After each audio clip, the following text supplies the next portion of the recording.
అన్నీ ఉన్నప్పుడు ఏ విలువలు కూడా తెలియదు. ఏమీ లేనప్పుడే అన్ని విలువలు తెలుస్తాయి. మరి ఆకలైనప్పుడే అన్నం విలువ, దాహమైనప్పుడు నీటి విలువ, ఎండ వచ్చినప్పుడు చలి విలువ, వర్షం వచ్చినప్పుడు గొడుగు విలువ, మరి యుద్ధం వచ్చినప్పుడు గ్యాస్ విలువ, ప్రయాణం చేసేటప్పుడు మరి డబ్బు విలువ, ఆపదలు వచ్చినప్పుడు మనుషుల విలువ, కష్టం వచ్చినప్పుడు దేవుని విలువ. ఈ విధంగా ప్రతి విలువ కూడా ప్రియ సహోదరి సహోదరులారా మన జీవితంలో ఏదో ఒక అనుభవం వస్తే తప్ప మనకు తెలియదండి.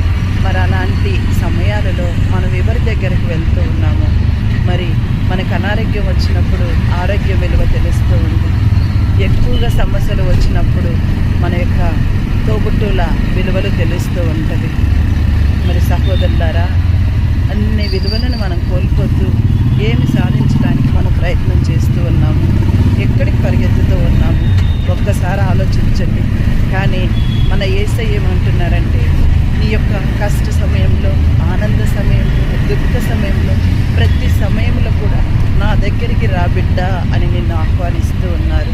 మరి మనం మన యేసయ్య దగ్గరికి ఎలా వెళ్తూ ఉన్నాము?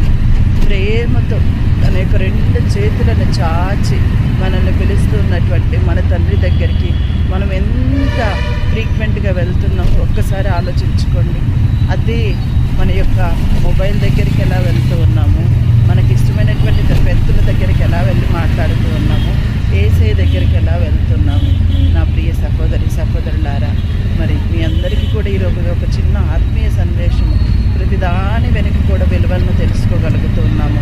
కానీ మన తండ్రి ప్రేమ, మన కోసం కల్వరిలో రక్తం కార్చినటువంటి తండ్రి ప్రేమను ఎలా అర్థం చేసుకొని ఎలా మనం తండ్రి దగ్గరికి వెళ్తూ ఉన్నాము?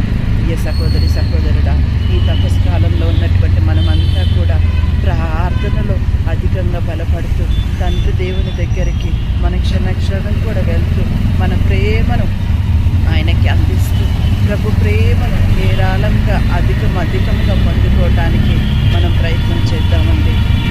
దేవుడు మన తండ్రి దగ్గరికి వెళ్తే ఒట్టు చేతులతో పంపరు కాబట్టి నిజమైనటువంటి హృదయంతో దీవెనలు పొందుకుందాము.